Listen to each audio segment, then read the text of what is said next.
बिस्मिल्लाहिर्रहमानिर्रहीम। अस्सलामु अलैकुम रहमतुल्लाह।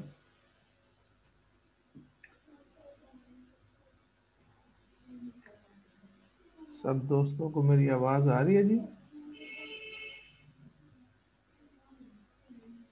जी सर आ रही है। जी माशाल्लाह। शाह जी ठीक है? सैयद अली जी सर हबीब अल्लाह का शुक्र आप में। अल्हम्दुलिल्लाह। बाकी भी पहली भी क्लासेस हुई हैं आज? जी सर तारक साहब की हुई है। अच्छा अच्छा अच्छा। वो एक्चुअली आपके ग्रुप में ना लिंक आ जाते हैं ना दोस्तों के या असातिज़ा के, तो आज नज़र नहीं आ रहा था कोई link.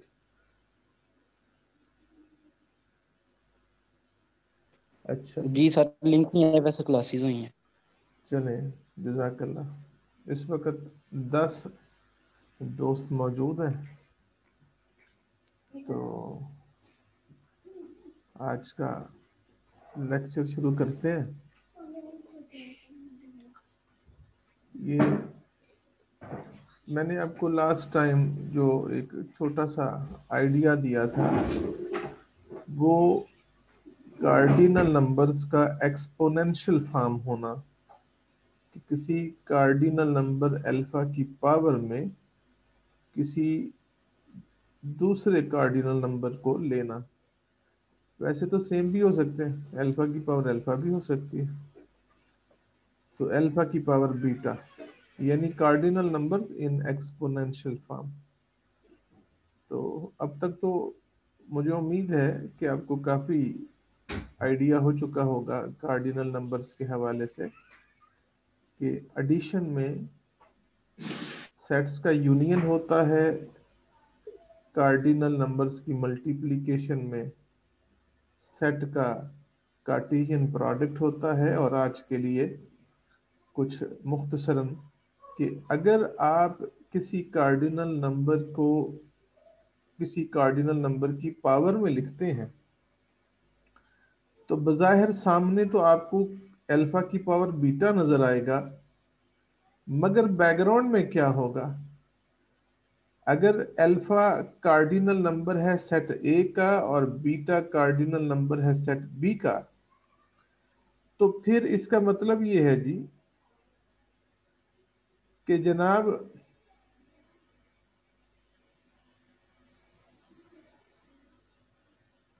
collection of all functions from set B to set A, collection of all functions from set B to A। और मैंने आपको कहा था कि जब अब आपको सेट थ्योरी के अंदर ए सेट की पावर में बी सेट नजर आए, तो इसका मतलब यही है, the collection of all functions from set B to set A. और फिर जब कोई आपसे कहेगा कि भाई ए की पावर बी की कार्डिनलिटी क्या है, तो आप कहिएगा कि फिर वो अल्फा की पावर बीटा है, यानी ए की कार्डिनलिटी पावर में बी की कार्डिनलिटी। ये जो पेज आपके सामने है, इससे तकरीबन 2-3 पेज पीछे या 2-3 पिछले पेजेस में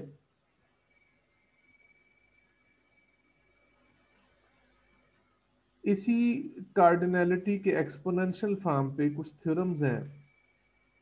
अगर तो आपको उनकी समझ आ गई तो ठीक है, वरना फिर फिजिकली इंशाल्लाह नेक्स्ट वीक से, जो ही क्लासेस फिजिकली शुरू हो जाएंगी नेक्स्ट मंडे से, तो मैं आपको वो दोनों थ्योरम्स फिजिकली करवाऊंगा इंशाल्लाह। फिलहाल आज के लिए जो टॉपिक है वो करेक्टरिस्टिक फंक्शन है। और करेक्टरिस्टिक फंक्शन में अगर शायद आपने रियल एनालिसिस में शायद पढ़ा हो कि करेक्टरिस्टिक फंक्शन को कैसे डिफाइन करते हैं, क्योंकि ये बड़ा हमारे आइंदा अगले थ्योरम्स में काम आएगा। कि अगर आपके पास एक नॉन एम्प्टी सेट है और आप उसका कोई एक सबसेट ले लेते हो, तो उसी सबसेट के ऊपर एक फंक्शन डिफाइन किया जा रहा है जिसको सिंबॉलिकली काई ए से लिखा जाएगा। ये जो सिंबल है इस तरीके से डालते हैं ऐसे, ये काई ए फंक्शन, यानी वो करेक्टरिस्टिक फंक्शन जो सेट ए पे डिफाइन किया गया है। और डोमेन तो पूरा सेट एक्स होगा, मगर रेंज में सिर्फ दो नंबर होंगे, 0 और 1। और कनेक्शन किस तरीके से है कि आपने इस एक्स में से अगर कोई मेंबर लिया है और वो चूंकि या तो ए में होगा या ए में नहीं होगा, क्योंकि हमने एक्स का एक सबसेट भी ले रखा है। तो जब आप एक्स में से कोई एलिमेंट लेंगे स्मॉल एक्स, तो पॉसिबिलिटी है कि वो ए का मेंबर हो और पॉसिबिलिटी है कि वो ए का मेंबर ना हो, मगर होगा वो एक्स का ही मेंबर। तो अगर वो एक्स ए का मेंबर आ जाए तो फिर करेक्टरिस्टिक फंक्शन के मुताबिक उस एलिमेंट का इमेज 1 होगा, और अगर वो ए का मेंबर नहीं है तो फिर उसका इमेज 0 होगा। तो इस तरीके से जब आप किसी फंक्शन को डिफाइन करेंगे तो करेक्टरिस्टिक फंक्शन कहलाएगा। और अगर एक सादा सा क्वेश्चन किया जाए कि जनाब इस तरह के कितने करेक्टरिस्टिक फंक्शन किसी सेट एक्स के ऊपर डिफाइन किए जा सकते हैं, तो उसका जवाब है जितने एक्स के सबसेट होंगे उतने ही इस तरह के करेक्टरिस्टिक फंक्शन डिफाइन किए जा सकते हैं। यानी अगर आपने फाइव सेट के लिए जाना है तो एक्स फाइव लिख लीजिएगा। अगर, क्योंकि जब आप किसी सेट के सबसेट बनाते हैं तो उसका सबसेट फाइव भी होता है, उसका सबसेट वो खुद सेट भी होगा, और उसके अलावा भी जितने भी उसके सबसेट्स हैं मैं उसको ए आई से रिप्रेजेंट कर देता हूं। तो हर सबसेट ऑफ कैपिटल एक्स के ऊपर आप एक करेक्टरिस्टिक फंक्शन डिफाइन कर सकते हैं। तो छोटी क्लासेस में आपने सीखा था कि जनाब किसी सेट का पावर सेट जो होता है उसके अंदर कितने मेंबर आते हैं, उसका साइज कितना होता है, तो आपने पढ़ा हुआ है 2 raised to the power n। तो यही फार्मूला यहां पे भी लगेगा कि किसी सेट के ऊपर आप कितने करेक्टरिस्टिक फंक्शंस डिफाइन कर सकते हैं, तो उसका आंसर है 2 raised to the power n। n का मतलब है उस x में मौजूद एलिमेंट्स की तादाद। तो अगर गौर कीजिए, आप जरा इस पे आ जाएं, इस मैपिंग खड़े के था ऊपर, खड़े था इस खड़े था मैपिंग के ऊपर थोड़ी देर के लिए गौर कीजिएगा।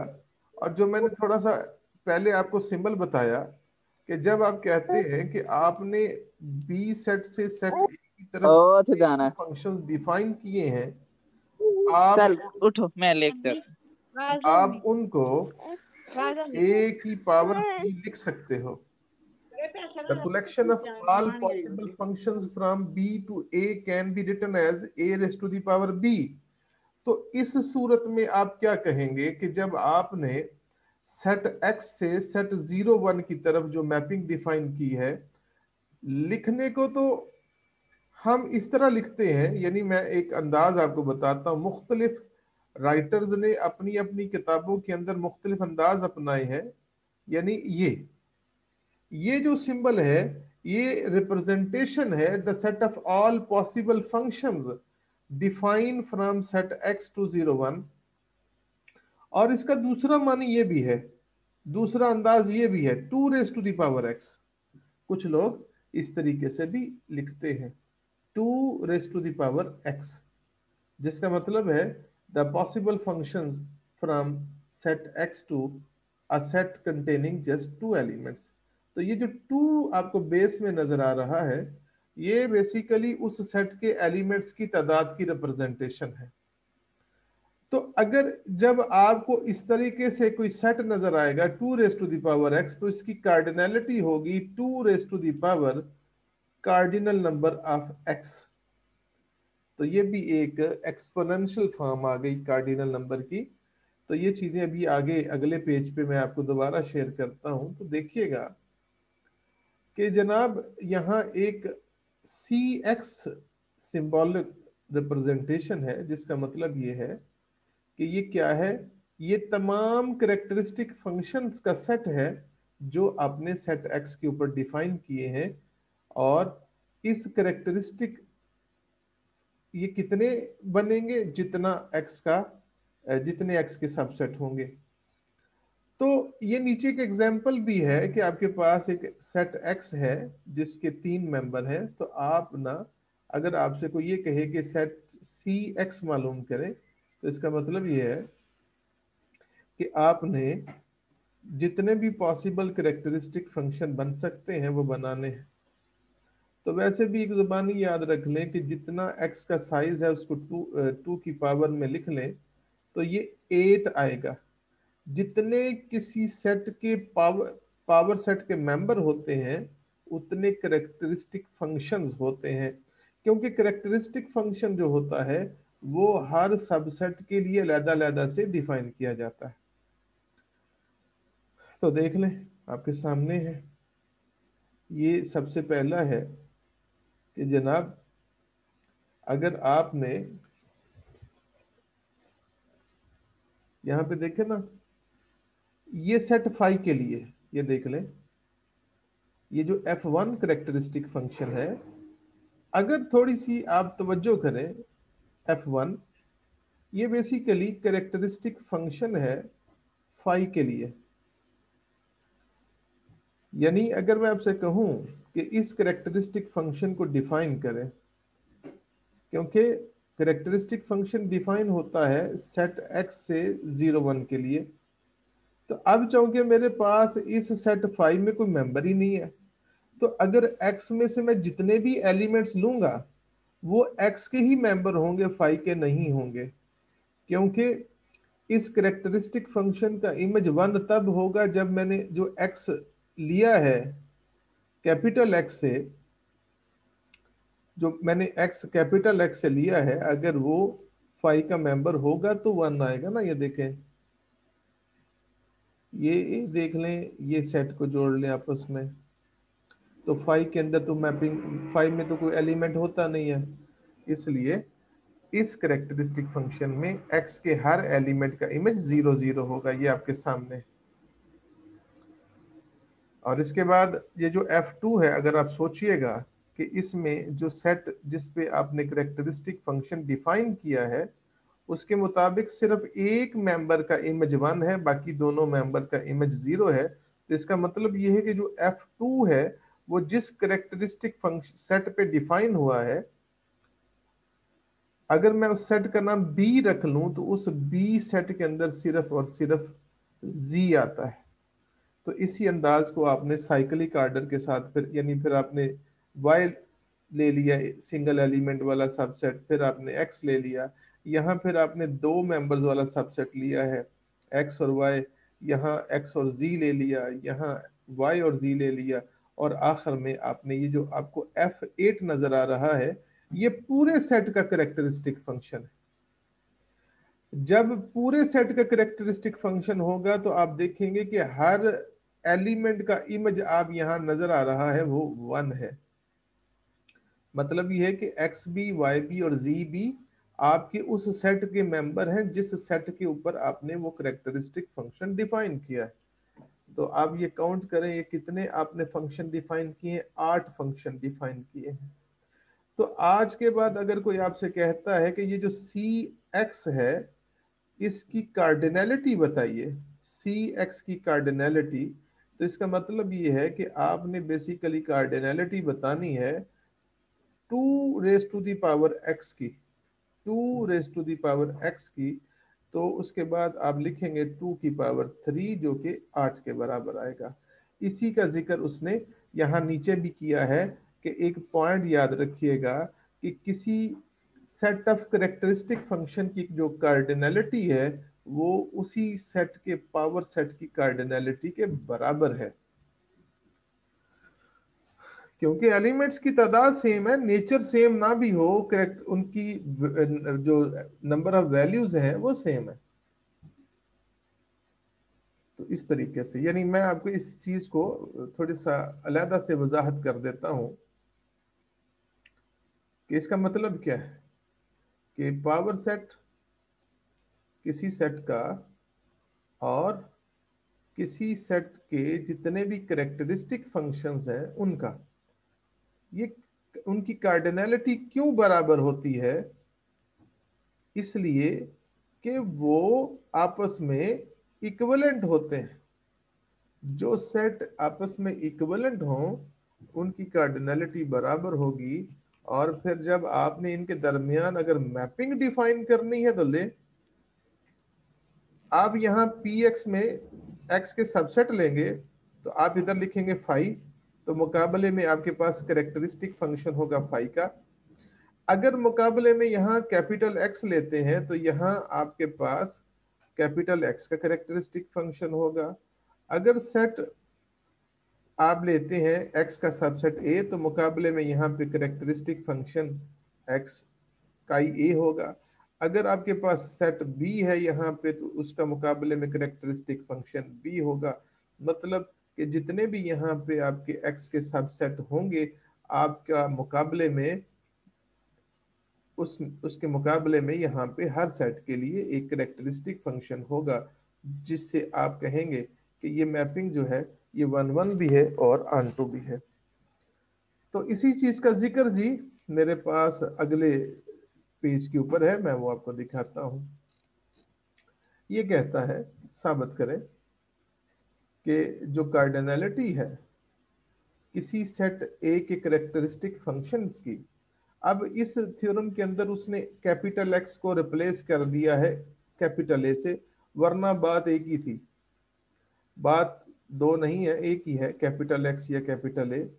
कहता है जी कि जितने भी किसी सेट के करेक्टरिस्टिक फंक्शंस का सेट होता है, जैसे किसी सेट के का पावर सेट होता है, यानी किसी सेट के जितने भी सबसेट्स हैं उसका सेट, इसी तरीके से सी ए का मतलब होता है किसी भी सेट के जितने भी करेक्टरिस्टिक फंक्शंस हैं उनका सेट। तो उसकी कार्डिनैलिटी कहता है साबित करें कि वो 2 अल्फा है, जबकि अल्फा का मतलब है ए की कार्डिनैलिटी। तो जनाब आपने क्या करना है, ये आपके सामने है। वो कहता है कि जनाब हम साबित ये करेंगे, एक तरफ जितने भी करेक्टरिस्टिक फंक्शंस हैं उनका सेट है, और एक तरफ उसी सेट के पावर सेट का कलेक्शन। ये जो 2 a है, ये किसी सेट ए के जो पावर सेट्स हैं उनका कलेक्शन है जी। ये 2 a is a collection of power sets, is a collection of subsets of a। तो जो मैंने अभी आपको व्हाइट बोर्ड के ऊपर बताया कि किस तरीके से आप किसी पावर सेट के मेंबर्स को करेक्टरिस्टिक फंक्शंस के मेंबर्स के साथ जोड़ते हैं, यहाँ उसी तरह से एक मैपिंग ली गई है। यानी यहाँ पे ये साबित करने की कोशिश की जा रही है कि पावर सेट्स का कलेक्शन, जो पावर सेट है उसका और जो करेक्टरिस्टिक फंक्शंस हैं वो आपस में इक्विवेलेंट है। तो 2 a का मतलब है power set, set of all subsets of set ए। तो उसका एक जनरल सबसेट ई लिया और दूसरी तरफ उसे जोड़ा है ई पे करेक्टरिस्टिक फंक्शन से।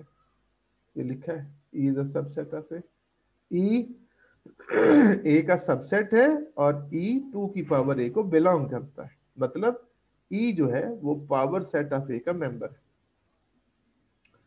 बस जी आपने ये दो दो सबसेट लिए और दावा किया कि उनके इमेजेस सेम है। तो अगर उनके इमेजेस सेम है तो मतलब ये चीज बराबर है। और दो डिफरेंट करेक्टरिस्टिक फंक्शंस अगर बराबर हो तो इसका मतलब ये है कि जिन सेट्स के ऊपर उनको डिफाइन किया गया है वो आपस में बराबर है। ऑन टू साबित करना बड़ा ही आसान है कि आपके लिए हर करेक्टरिस्टिक फंक्शन के लिए जो कि सेट ई पे डिफाइन किया गया है, मुकाबले में सेट ई मौजूद है पावर सेट के अंदर जिसका वो इमेज बना है। तो फिर आप कह दें कि ये आपस में इक्विवेलेंट है। अगर इक्विवेलेंट है तो इनकी कार्डिनैलिटी भी बराबर होगी। और कार्डिनैलिटी जो है 2 a मतलब 2 की पावर अल्फा। तो ये बड़ा पेपर में सवाल आता है, इंपॉर्टेंट क्वेश्चन है। और इसी तरह का सेम क्वेश्चन जो है वो अभी आपके सामने दोबारा आएगा। सेम क्वेश्चन दोबारा रिपीट होने लगा है। कहता है कि अगर ए एक सेट है, पी ए पावर सेट है, तो पावर सेट की जो कार्डिनलिटी है वो साबित करें कि 2 raise to the power cardinality of A. ये सेम पीछे वाला थ्योरम ही है जी।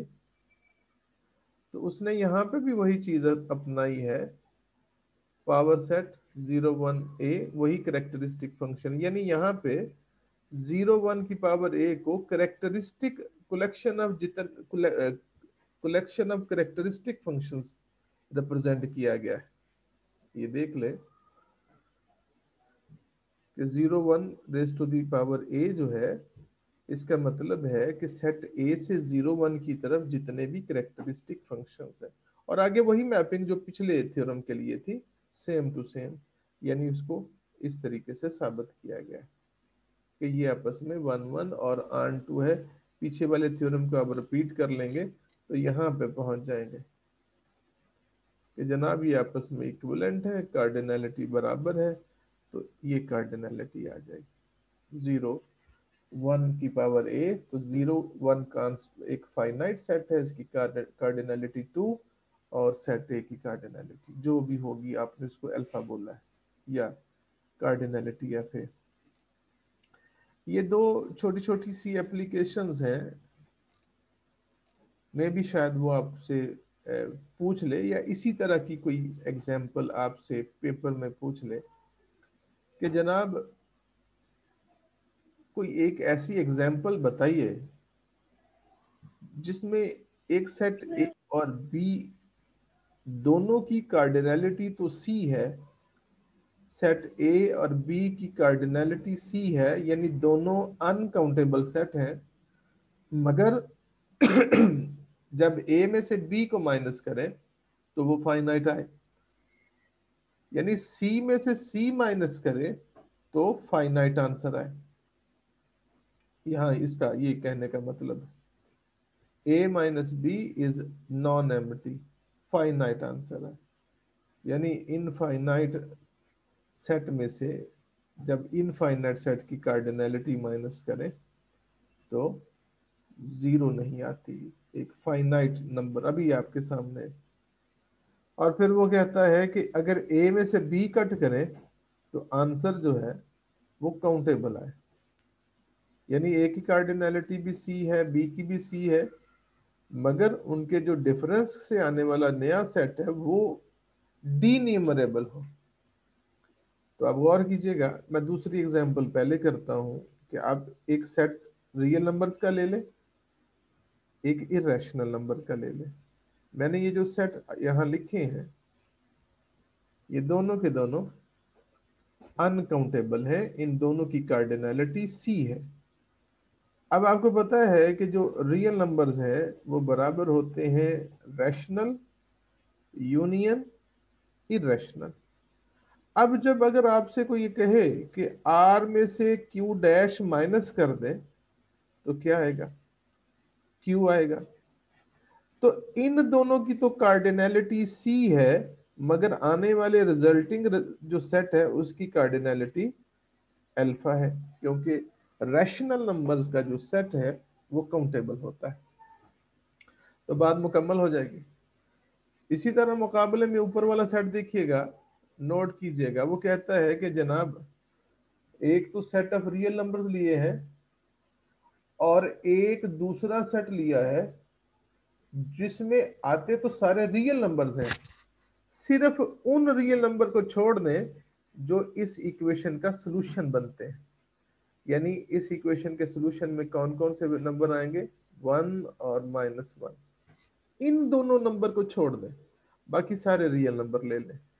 जो इस इक्वेशन का रूट्स बनते हैं उनको छोड़ के बाकी सारे रियल नंबर। तो इसकी कार्डिनलिटी भी सी है और इसकी भी सी है।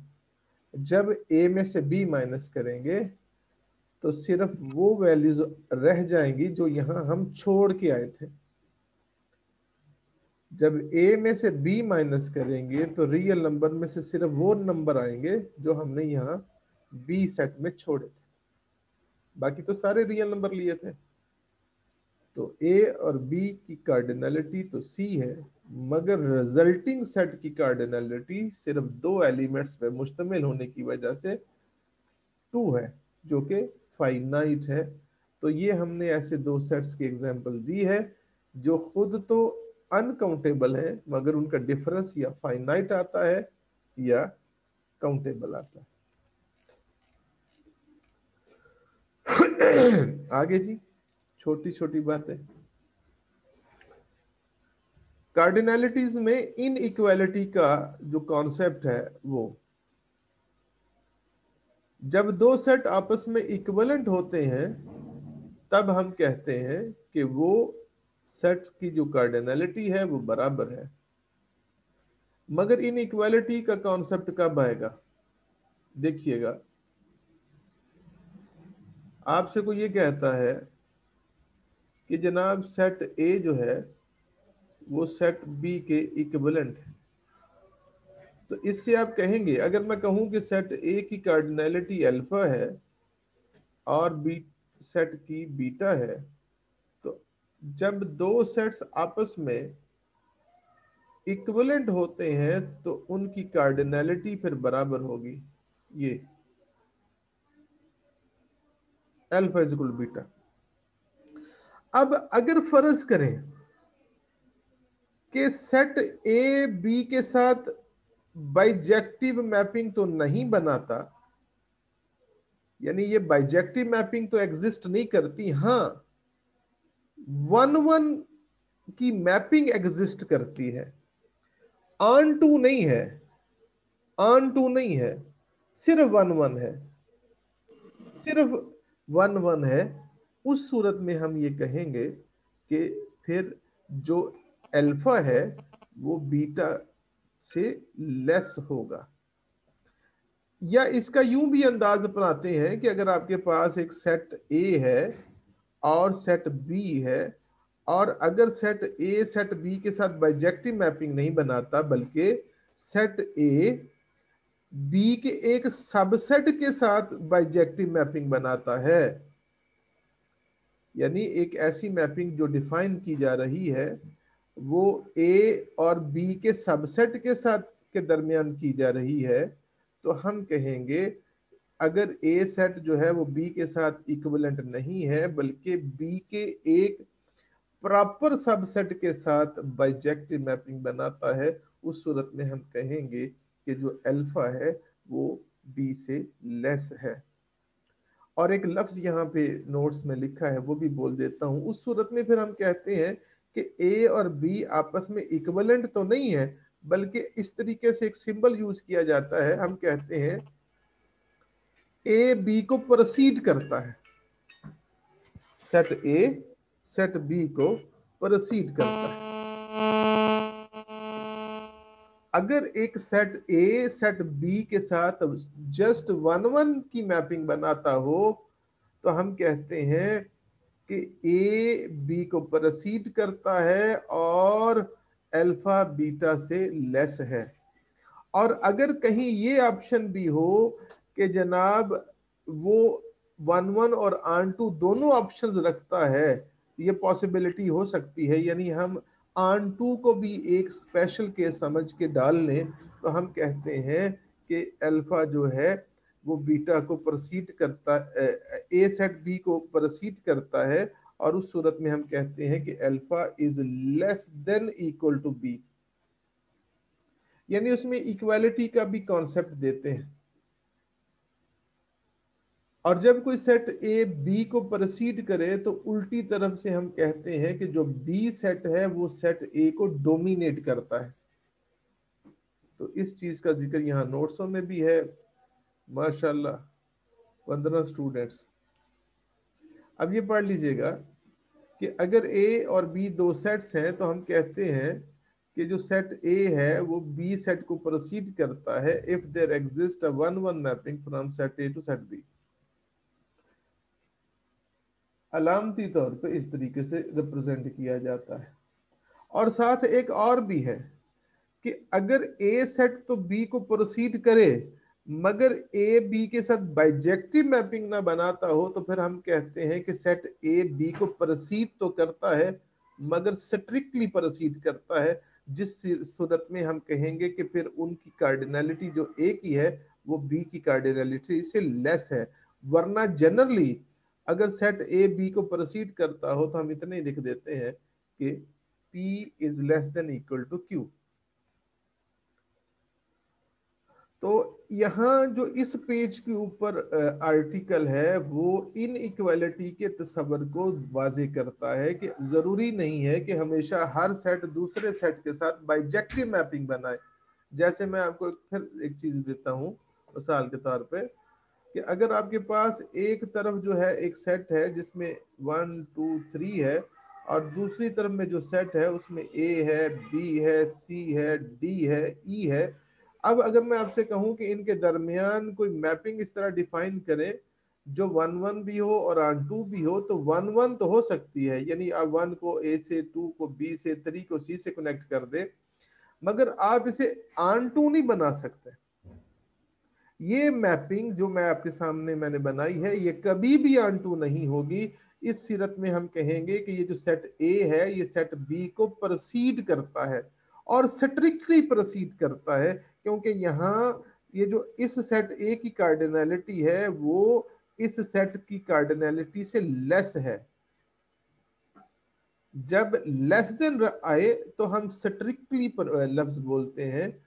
और अगर फर्ज करें कहीं पे ऑन 2 का कॉन्सेप्ट बनता हो तो फिर हम दरमियान में इक्वालिटी भी देते हैं। तो यहाँ पे सेट ए सेट बी को प्रोसीड करता है स्ट्रिक्टली, जबकि बी सेट ए सेट को डोमिनेट करता है। तो बी सेट की कार्डिनलिटी ए सेट की कार्डिनलिटी से बड़ी है।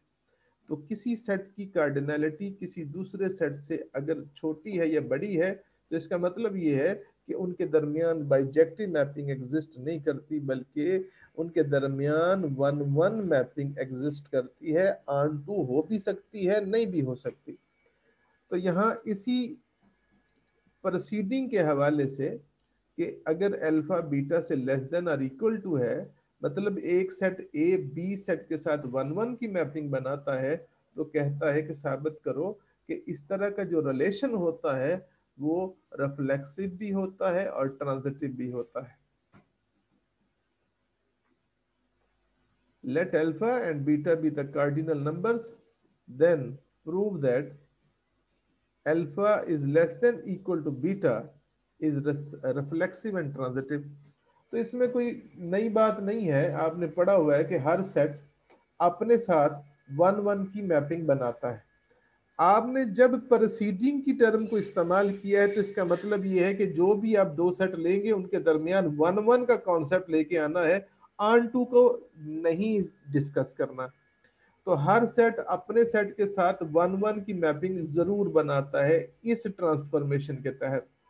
तो आप कहेंगे कि हर सेट खुद को प्रोसीड करता है, यानी हर कार्डिनल नंबर अपने ही कार्डिनल नंबर के बराबर या लेस देन हो सकता है। यहाँ लेस देन का कॉन्सेप्ट जबरदस्ती डाला है, यानी वैसे तो ये इक्वल ही होना चाहिए। बहरहाल यहाँ जस्ट इस रिलेशन को फॉलो किया है कि alpha is less than equal to alpha. और ट्रांजिटिव का आपको पता ही है, तीन बड़ी मशहूर प्रॉपर्टीज हैं, reflexive property, symmetric property, transitive property, जो कि मीट्रिक स्पेस के अंदर भी आती हैं, इनर प्रोडक्ट स्पेस के अंदर भी आती हैं, नॉर्म्ड स्पेस के अंदर भी आती हैं, और इसी तरीके से यहाँ पे भी हैं। तो यहाँ सिमेट्रिक नहीं आती, ट्रांजिटिव है।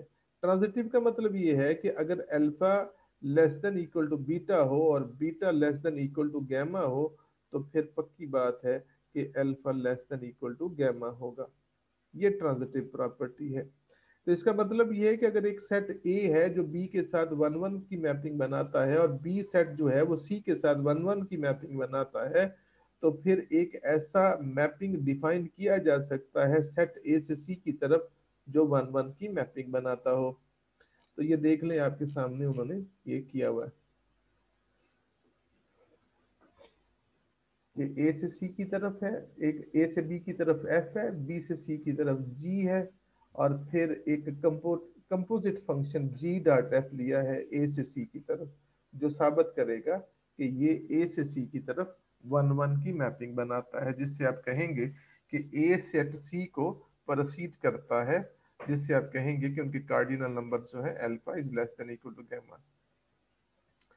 इसके बाद इन इक्वालिटीज के ऊपर कुछ रूल्स हैं, कुछ प्रॉपर्टीज हैं, वो भी आप देख लीजिएगा। अल्फा प्लस गामा, अगर वो कहता है कि alpha is less than equal to beta, तो फिर कोई भी कार्डिनल नंबर दोनों तरफ ऐड करेंगे तो वो इनइक्वालिटी डिस्टर्ब नहीं होगी। इसी तरीके से मल्टीप्लाई करेंगे तो भी वो डिस्टर्ब नहीं होगी। तकरीबन 2 मिनट से कम का टाइम रह गया, तो मैं उम्मीद करता हूं कि आप कोशिश कीजिएगा 43, 44, 45 पेज जो है आप आज के लिए पढ़िएगा, नहीं तो इंशाल्लाह ताला यहाँ से ही कल शुरू करेंगे। आप ठीक है सर। पूछ लें। आपकी हाजिरी ये मैंने लगा ली। बात कीजिए। जी सर। सोहेल असलम साहब, हाफिज उमर साहब, अली इब्राहिम साहब बोले कि सो रहे हैं सारे। जी सर, अस्सलाम जी वालेकुम। सर। जी सोहेल भाई बोले, आपने कोशिश की है बोलने की? जी सर।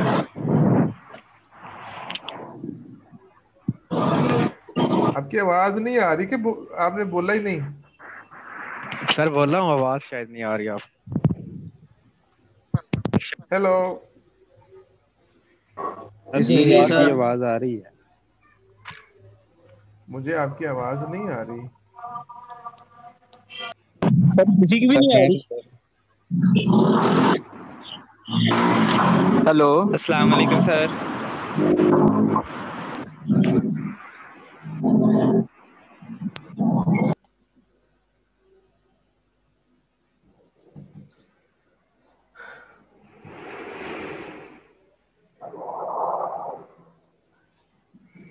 मगर आपकी क्यों नहीं आ रही जनाब मुझे आवाज? सर किसी की भी आवाज नहीं आ रही। मैं आपकी आवाज नहीं सुन पा रहा।